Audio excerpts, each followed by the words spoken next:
أعوذ بالله من الشيطان الرجيم بسم الله الرحمن الرحيم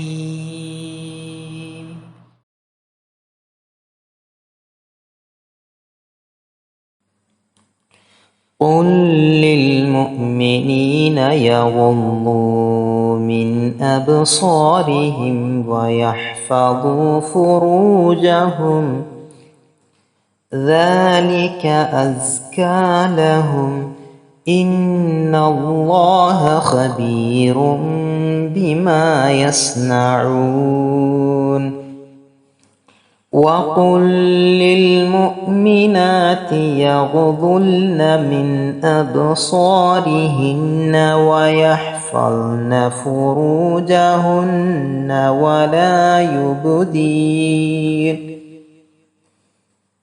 ولا يبدين زينتهن إلا ما ظهر منها وليضربن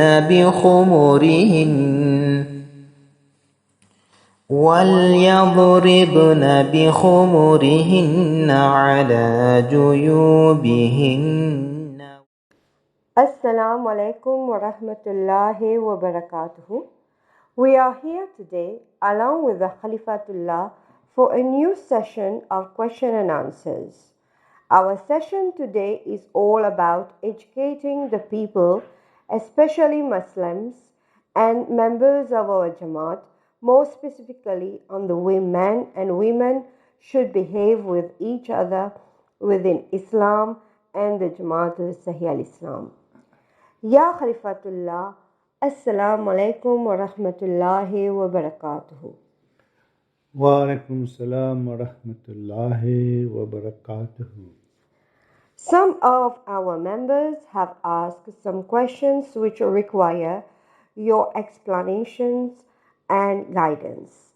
The first question is, how should a boy or man behave towards a girl or woman within the Jamaat Sahih al-Islam, especially in the context of social media? Islam has ordained Pardah for men and women, or teenage boys and girls who have reached puberty and who are not mahram to each other.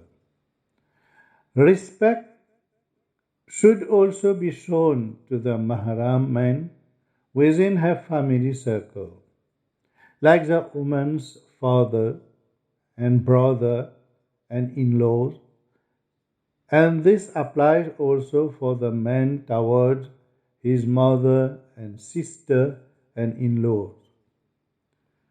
Segregation in Islam is important as it protects the privacy of the woman and man and keep Satan away from illicit act which can bring about the wrath of Allah, that is the punishment of Allah.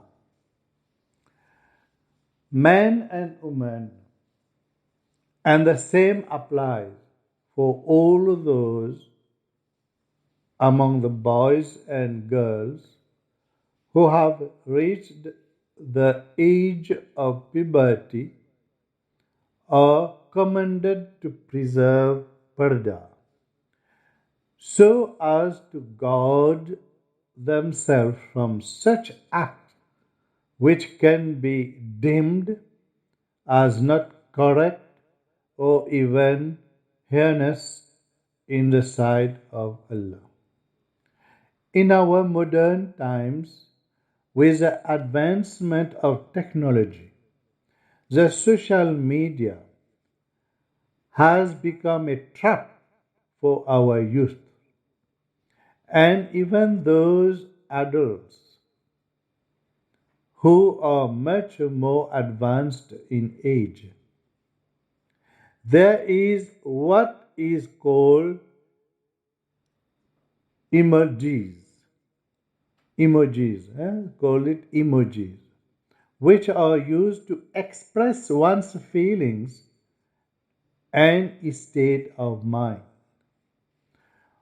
While some emojis are harmless, but there are other emojis which should not be used between a man and a woman who are strangers to each other, like the heart symbol or the kissing symbols.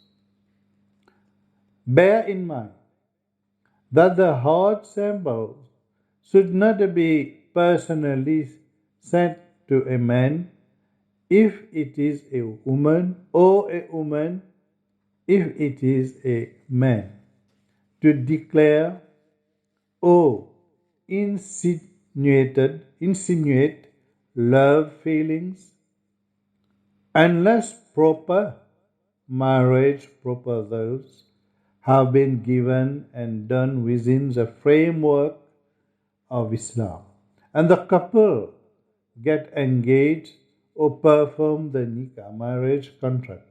The nikah means a marriage contract directly. Heart symbol can be sent only to express only that one loves or appreciates the content posted by either a Muslim man or Muslim woman belonging to Islam, and most specifically to our Jamaat. For example, if a man has posted a good articles or picture for the advancement of Islam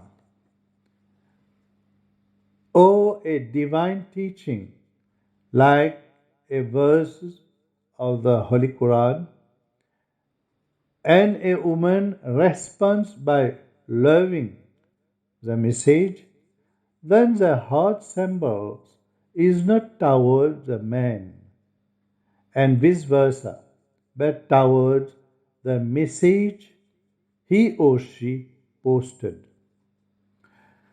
Thus, respectable women and men, and this applies to the youth as well, should take care not to fall prey in the trap of social media and forget the adab. Adab means etiquette of Islam and Islamic behavior. Married men and married women, and even those who are not yet married, should take care to preserve their privacy while online. Chatting Chatting is a way by which man and woman can form a bond, and Saturn can become a link between the two, leading to inappropriate behavior. So, my disciples should take care to be ever respectful and not use profile pictures or status or emojis to uncover the private or familial situations without the least regard for Pardah. The woman should be well dressed, well covered, and the man as well. I remember that at the beginning of the divine manifestation, I received a divine instruction for all my disciples, instructing not only the ladies and young girls to cover themselves properly, but the men also should ever be in Pardah as well by wearing what is called a sharamga, that is clothing covering worlds of private parts.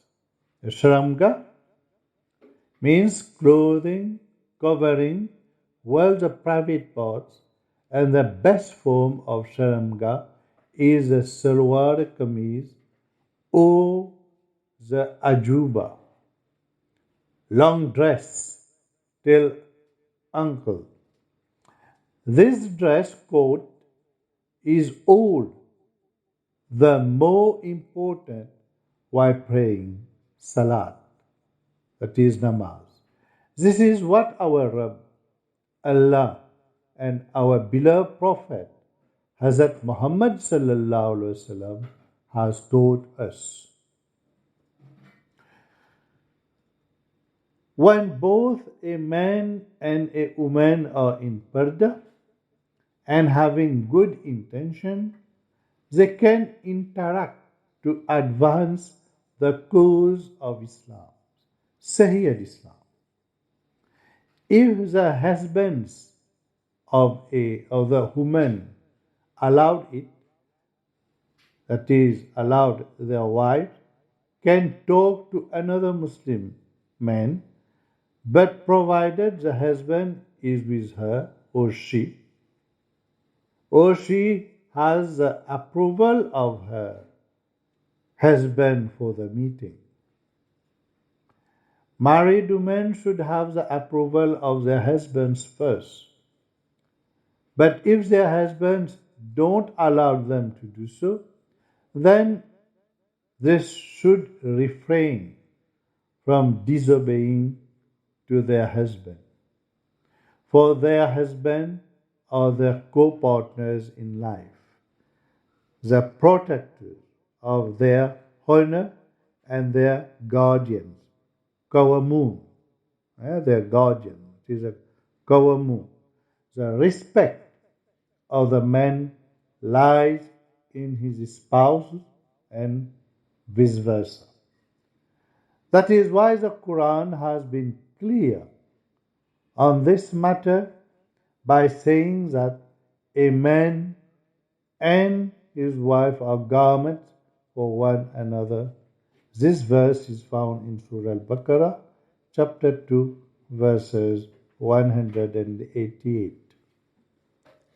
Thank you, Ya Khalifatullah. But can a man shake hands with a woman and vice versa? It is strictly forbidden for non-mahram men and women to shake hands with one another. It is now common practice for Muslim folk to disregard this aspect of Pardah, especially when greeting officials in universities or place of work. But the fact remains that it is not allowed for them to do so. Besides, it is not allowed also for men and women to share flying kisses or make signs of heart with their hands to attract the opposite sex who are non-mahram. What about singing nazams where men and women use their voices and can attract each other's attention?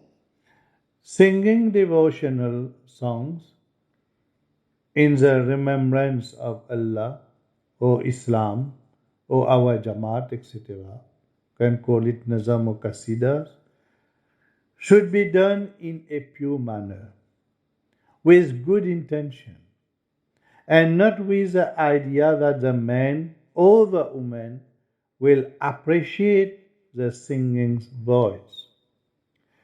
Moreover, the ladies and men cannot appear on TV or radio unless they observe the physical, moral, and spiritual aspect of Pardah.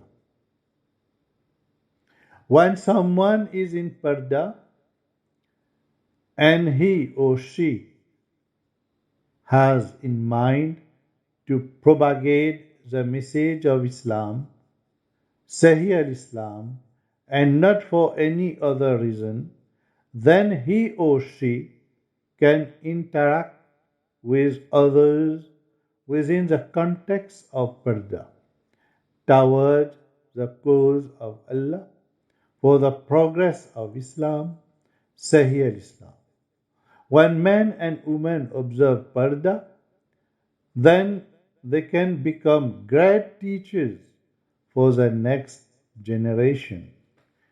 Teaching in our universities, be it online or offline, in the real world, and not just in the virtual world.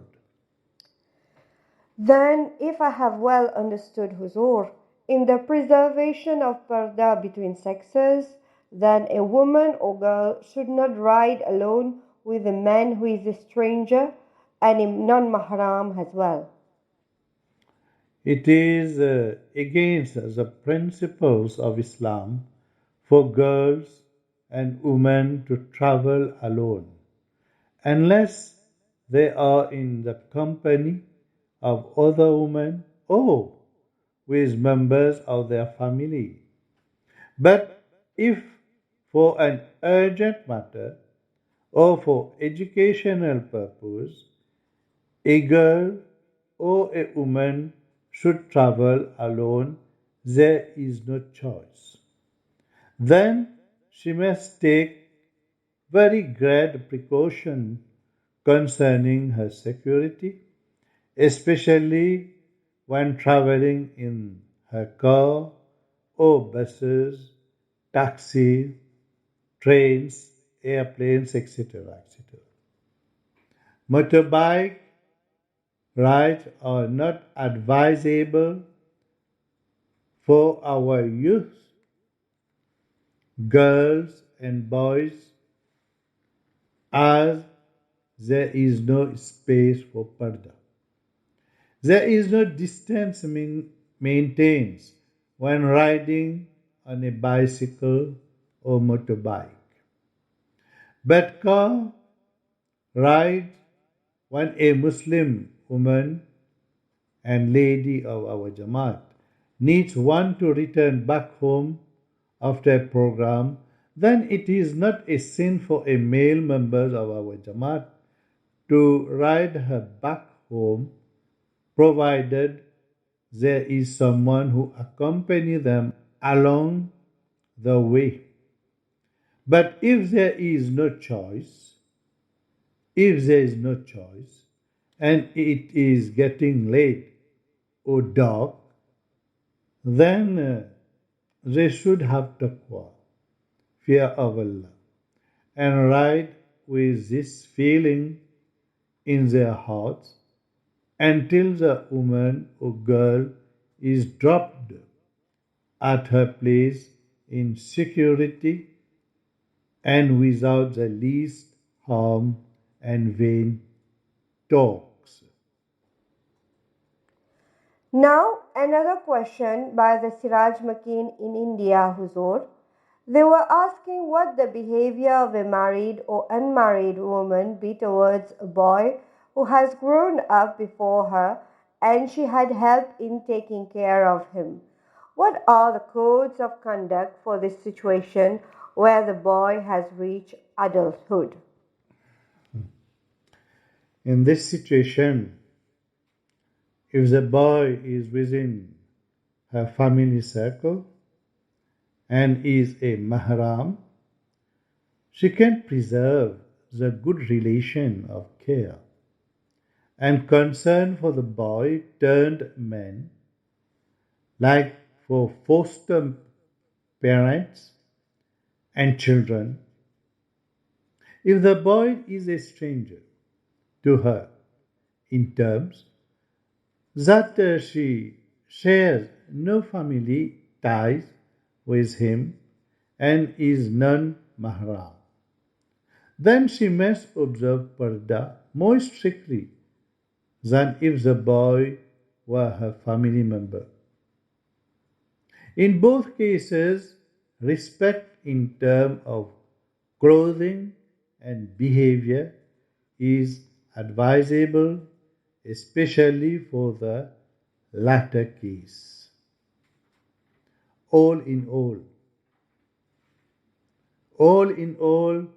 be it the man or the woman, or the boy or girl who has reached puberty, it is a duty of parents and family members to teach the moral etiquettes to our youth so that they may one day grow up moral children with moral value and living by the Islamic principles and morals.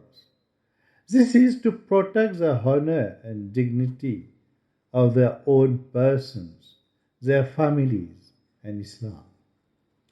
For example, I personally know one girl while I was working as a missionary of the Jamaat Ahmadiyya in Renew Island, who, despite being far away from her parents, who were in Mauritius, but that girl was God-fearing and very pious.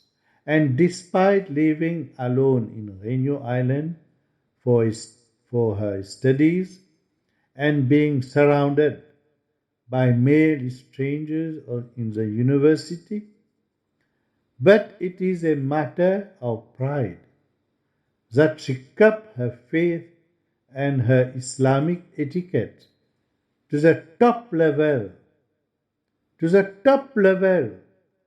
by maintaining Pardah and covering herself very well and studying hard and not losing time in vain things which can drift her away from her deen.